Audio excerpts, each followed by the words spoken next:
우리는 지금 예수님께서 걸어가신 그 십자가의 길을 따라가고 있습니다. 사순절 40일 기간 동안 우리가 주님이 걸어가셨던 그 십자가의 걸음을 묵상하면서 다시 부활하신 예수님의 능력과 은혜와 은총이 십자가에서 그 능력이 어떻게 우리의 삶을 변화시켰는가, 어떠한 삶을 완전히 송두리째 바꾸어 놓았나, 우리가 경건된 마음으로 그 십자가를 묵상하며 예수님을 따라가고 있습니다.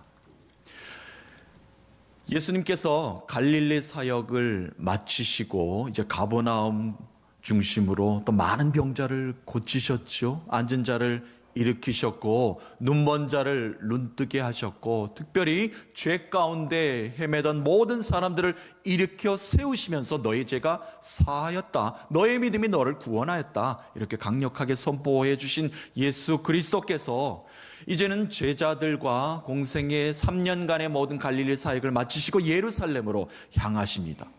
예루살렘으로 왜 가시는가요? 왕이 되시기 위해 가시는가요? 아니지요.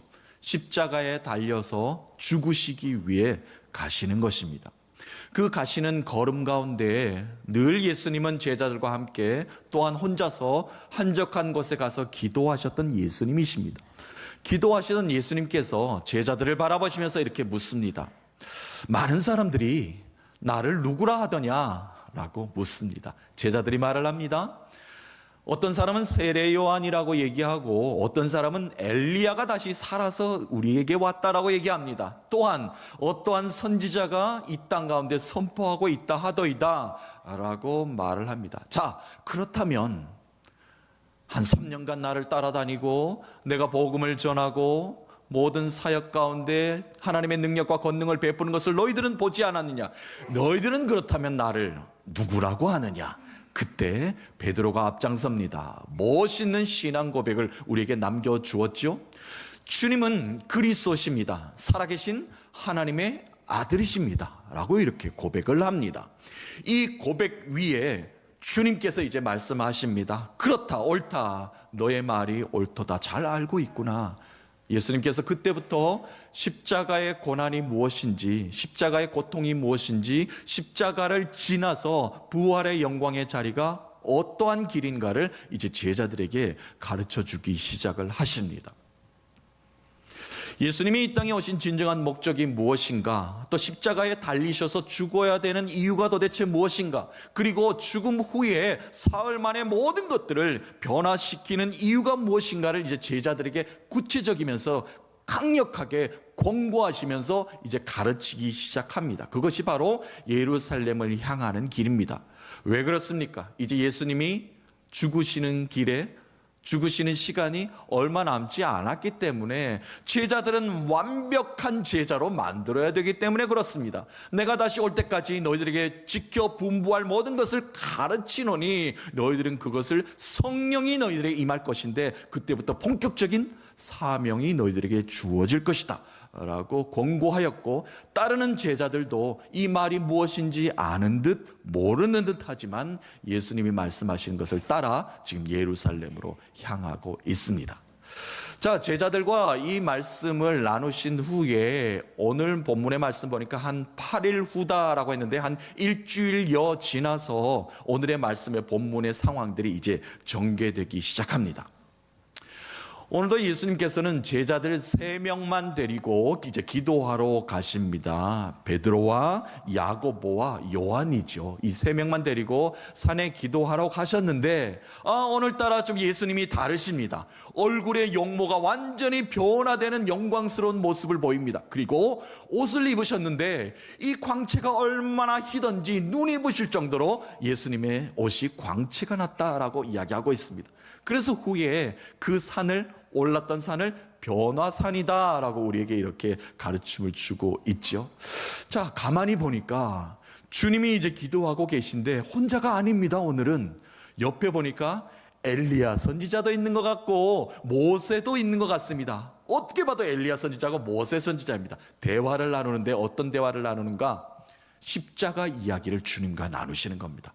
오늘 본문에는 한글로는 별세에 관한 이야기를 나누었다라고 되어 있는데 그 십자가 사건이죠. 하나님이 이 땅에 주님을 왜 보내셨는가? 십자가에 달리시는 그 진정한 의미를 엘리야 선지자와 모세와 함께 주님이 대화를 나누고 계시는데, 제자들은 잠시 잠에 빠져 있다가 깜짝 베드로가 놀라서 그 광경을 바라봅니다. 보니까 주님 가까이에는 한 곳에는 엘리야, 한 곳에는 모세가 있는 겁니다. 아니, 이런 영광스러운 자리에 우리가 있다니 얼마나 감사한가. 베드로는 너무나 기뻤습니다. 그래서 주님께 달려가서 이야기를 합니다. 주님이시여, 너무나 영광스러운 자리에 내가 있어서 너무나 기쁩니다. 그러므로 주님을 위하여 초막을 짓겠나이다. 엘리야를 위하여도 또 초막을 짓겠나이다. 모세를 위하여도 또 초막을 짓겠나이다. 이 초막이라는 것은 엄청나게 영원토록 살기 위한 집을, 터전을 여기서 잡겠다, 그 이야기 아닙니까? 하나님의 영광이 이 산에 임하였으니 우리는 더 이상 산으로 아래로 내려갈 필요가 없지 않습니까? 이 영광 가운데 늘 살게 하기를 원합니다 라고 베드로는 그 기쁨을 너무나 추스리지 못하고 초막을 짓겠나이다, 여기서 영광스럽게 함께 살겠나이다 라고 이렇게 고백하고 있습니다. 그때입니다. 변화산 그 모든 곳에 구름이 와서 이 모든 광경을 덮어버립니다. 덮는 그 구름의 광경이 지금 변화산 위에 일어나게 된 것입니다. 자, 그 말씀이 오늘 전체적인 배경인데요, 하나님이 이제 나타나신 것이죠. 구름 가운데, 모든 상황 가운데 지금 나타나신 겁니다. 자, 첫 번째입니다. 하나님이 왜 구름 가운데 이렇게 구름으로 덮으시면서 이렇게 나타나셨는가? 첫 번째는 하나님을 알리시기 위함입니다. 구름 가운데 이제 하나님의 음성이 그곳에 임합니다. 나는 너희의 하나님이다. 그리고 나의 아들 독생자 이 그리스도의 말을 듣고 너희들은 따를지어다 라고 하늘의 음성이 들립니다. 제자들은 깜짝 놀랐습니다. 구름 가운데 하나님의 음성이 들리니까 얼마나 놀라겠습니까? 그것을 따를지니라 라는 말씀이 오늘 말씀으로 지금 계속되고 있습니다. 34절 35절 말씀 한번 읽어볼까요? 오늘 말씀인데요, 이 말할 즈음에 구름이 와서 그들을 덮는지라. 구름 속에서 들어갈 때에 그들이 무서워하더니 35절 구름 속에서 소리가 나서 이르되 이는 나의 아들 곧 택함을 받은 자니 너희는 그의 말을 들으라 하고. 아멘.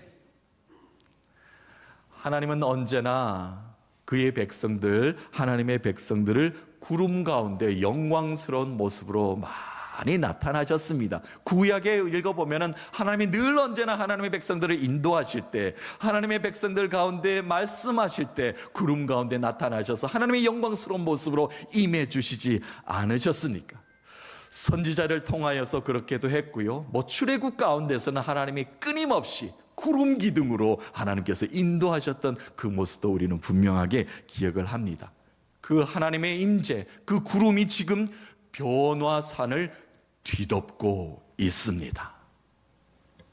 구약의 이야기 잠깐 하겠습니다. 아합 왕 때 이야기입니다. 이스라엘 백성들 아합 왕 때 흉년이 들었어요. 3년 6개월 동안 비 한 방울도 오지 않습니다. 많은 사람들이 어떻게 이럴 수 있는가 고통에 호소하고 있는 그때에 흉년이 계속 지속되는 가운데 엘리야 선지자를 하나님께서 부르시죠. 들어서 사용하십니다. 내가 너에게 말한다. 백성들 가운데 선포하라. 이제 내가 비를 준비하고 있을 것이니 이제 비가 오게 될 것이다 라고 말을 선포하게 합니다. 그리고 갈멜산에 올라가게 하죠. 갈멜산에서 바알 선지자, 아세라 선지자, 많은 우상을 섬기는 자들과 대결해서 승리를 거두지 않습니까? 대승을 거둡니다. 성령의 불이, 하나님의 불이 내려서 그 제단을 태우는 엘리야가 승리하였습니다. 그래서 엘리야가 강력하게 이제 선포합니다. 비가 올 것이라는 것을 이제 선포합니다. 엘리야가 이제 무릎을 꿇고 머리를 숙여서 이제 기도하기 시작합니다. 그리고 사환 종에게 이야기합니다. 너는 저기 언덕에 올라가서 저기 바다를 내다보라. 그러면 무엇이 하나님이 계획하신 것이 보일 것이다. 종이 올라갔다 내려오면서 주인이시여 주인이시여, 아무것도 보이지 않습니다. 뭐가 보인단 말입니까? 또 올라가라 합니다. 7번이나 다시 올라가라. 하나님께서 계획하신 것이 있을 것이다. 그랬더니 7번째 올라갔던 그 종이 내려오면서 주인이시여 주인이시여, 저기 바다 끝에 손바닥만한 구름이 보입니다. 옳았구나, 이제 비가 온다. 하나님께서 우박과도 같은, 천둥과도 같은, 우레와도 같은 하나님께 놀라운 능력과 은혜를 이 땅에 쏟아 부어줄 것이다. 너는 가서 왕에게 전해라. 비가 지금 폭우같이 올 것이니 빨리 피신하라, 전하라 라고 이렇게 말을 하고 있습니다. 얼마나 대단한 선포입니까? 자그마한 구름을 보고도 하나님께서 이미 예비해 두신 폭우가 쏟아질 것을 이미 예견하지 않습니까? 그것이 바로 하나님의 복이다라고 이렇게 말씀에 전해주고 있습니다. 열왕기상 18장 한번 볼까요? 44절에 어떤 말씀이 전해지고 있는가? 7번째 이르러서는 그가 말하되 바다에서 사람의 손만한 작은 구름이 일어나나이다. 이르되 올라가 아합에게 말하기를 비에 막히지 아니하도록 마차를 갖추고 내려가소서 하라 하니라. 아멘. 그렇죠?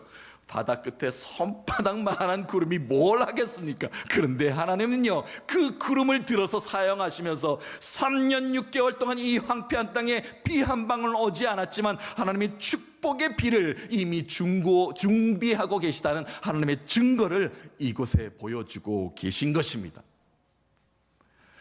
하나님은요, 놀라운 은혜와 은총을 우리 가운데 베푸시는 하나님이십니다. 온 대지를 적실 비를 이미 준비하고 계신 우리의 하나님이십니다. 왜 비를 준비하고 계십니까? 황폐한 우리의 영혼 가운데, 메마른 땅 가운데 하나님의 축복의 단비와 같은 것을 내려주셔서 우리를 회복시키기 위함 아닙니까? 하나님은 이미 우리의 삶 가운데 비를 준비하고 계신 줄로 믿습니다. 시편 147편의 말씀 한번 볼까요? 8절 9절 말씀입니다.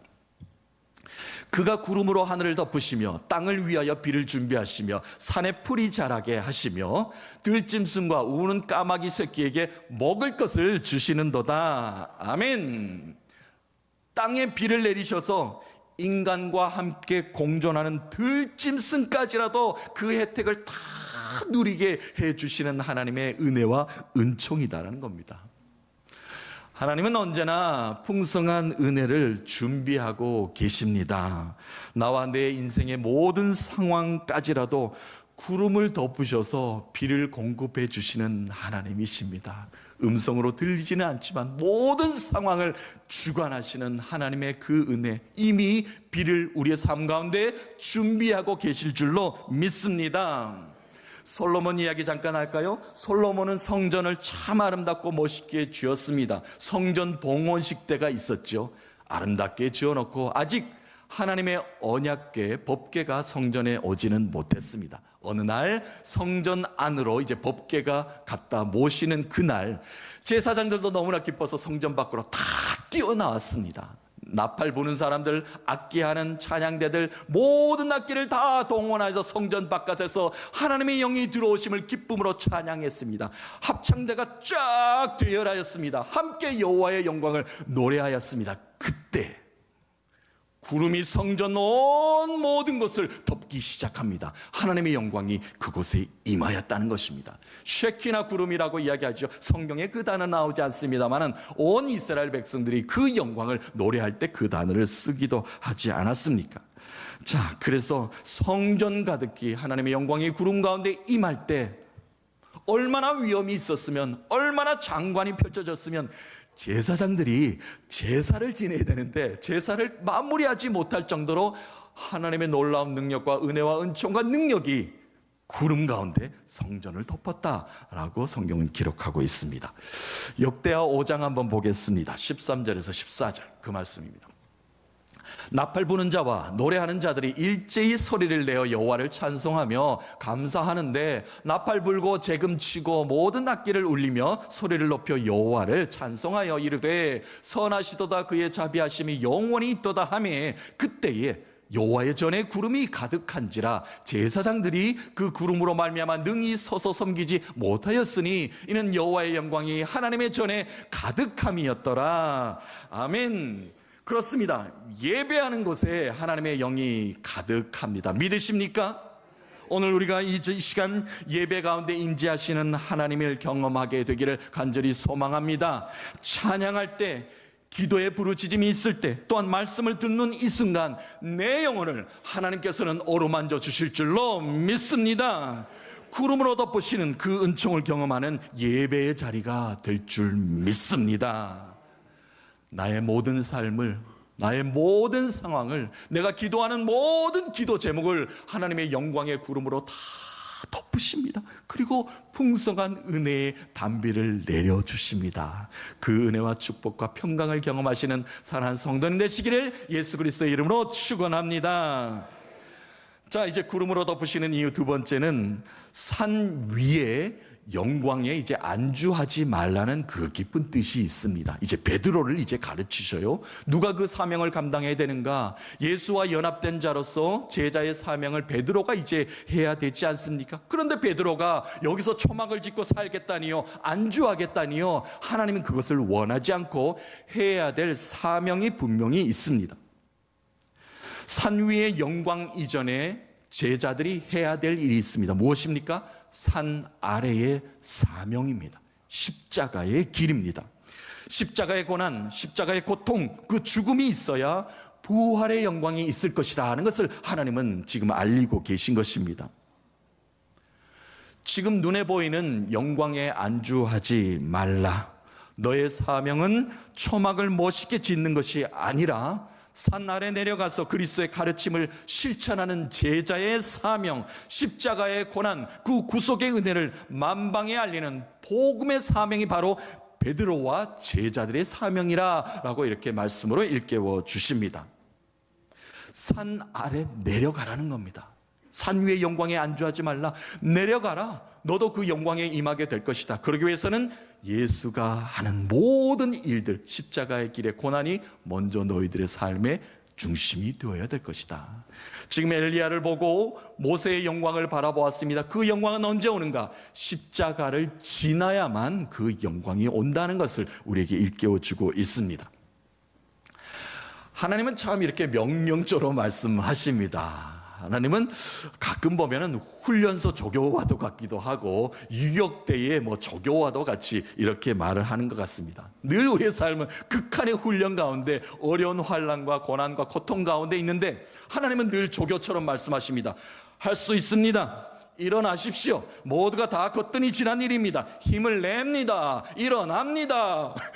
이런 말로 하나님은 우리를 늘 부추기는 그런 하나님이신 것 같습니다. 유격해 보신 분들 많이 있으시죠? 유격장, 빨리 끝났으면 좋습니다. 그런데 유격장 가면은 본인의 이름의 명패는 없어요. 몇 번 번호로 있습니다. 그래서 몇 번 올빼미라고 이렇게 부릅니다. 우리의 삶이 마찬가지입니다. 이름도 없습니다. 빛도 없습니다. 그런데 어려운 상황과 환난을 다 지나가야 됩니다. 그런데 하나님은 늘 지나갈 수 있다고 말씀하셔요. 일어납니다. 빨리 갑니다. 출발합니다. 할 수 있습니다. 끝까지 가봅니다. 이렇게 외치는 것이 하나님의 음성이 아닌가 싶습니다. 우리의 삶은 이름도 없고 빛도 없지만 그 영광의 자리를 건너기 위해서는 십자가의 길을 끊임없이 일어나서 걸으라라고 주님은 말씀하십니다. 오늘도 이 변화산에서 구름 가운데 나타나신 하나님께서 베드로와 제자들을 일어나라, 산 아래로 내려가라, 너희들의 사명은 여기 있다라고 가르쳐 주시는 대목이기도 합니다. 제자된 우리의 사명은 산 위의 영광에만 안주하는 것이 아니라 산 아래 십자가의 사명을 우리가 감당해야 합니다. 하나님은 제자된 우리의 삶을 능력과 권능의 구름으로 덮으셔서 산 아래 십자가 구원의 사역을 감당케 만들어 주십니다. 그 은혜의 사명을 감당하는 사랑하는 성도님 되시기를 주의 이름으로 축원합니다.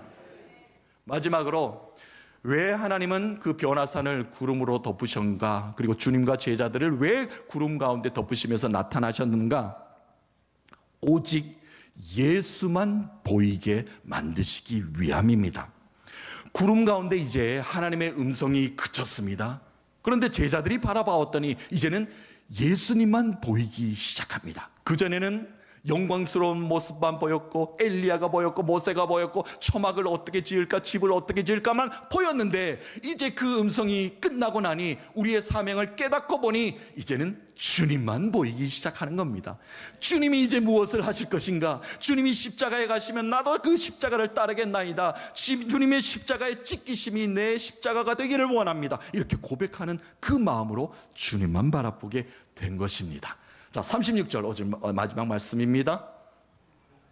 소리가 그침에 오직 예수만 보이더라. 제자들이 잠잠하여 그 본 것을 무엇이든지 그때에는 아무에게도 이르지 아니하니라. 아멘. 예수 그리스도 그 이름, 그 사명만 보이게 하셨습니다. 십자가 그 사명만 따르게 만드셨습니다. 사랑하는 성도 여러분, 교회는 예수만 보여야 합니다. 예수 그리스도만 보아야 합니다. 그것이 바로 교회의 사명이요 그리스도인 된 우리 몸된 사명자들의 길입니다. 우리의 사역 사명 가운데 나의 길을 인도하시는 예수 그리스도만 보이기를 축복합니다. 한 주간을 우리가 살아갑니다. 우리의 삶의 걸음걸음 가운데 예수만 증거하십시다. 예수만 보이시는 우리의 믿음의 권속들 되시기를 소망합니다. 오늘도 예배의 자리에 나오신 사랑하는 성도 여러분, 주의 영광을 구름으로 덮는 우리의 삶에 오늘도 역사하고 계십니다. 십자가의 길을 우리가 따르고 있습니다. 십자가는 고난의 길입니다. 고통의 길입니다. 환난과 멸시와 환대가 전혀 없는 곳입니다. 예수를 따르는 고난이 곧 축복이라는 것을 절대 잊어버리지 마십시다. 주님을 따르는 우리 제자의 사명을 다하는 모두가 되시기를 축복합니다. 그 은혜와 그 능력이 한 주간 우리의 삶 가운데, 우리의 일터 가운데, 우리의 기업 가운데, 우리 자녀 가운데, 우리 가정 가운데, 우리 교회의 사역 가운데 풍성하게 넘쳐서 구름 가운데 이미 비를 준비하고 계시는 그 하나님의 놀라운 능력과 은총을 마음껏 선포하시는 살아계신 그 주님의 능력을 세상 가운데 널리 전하시는 모두가 되시기를 예수 그리스도의 이름으로 축원합니다.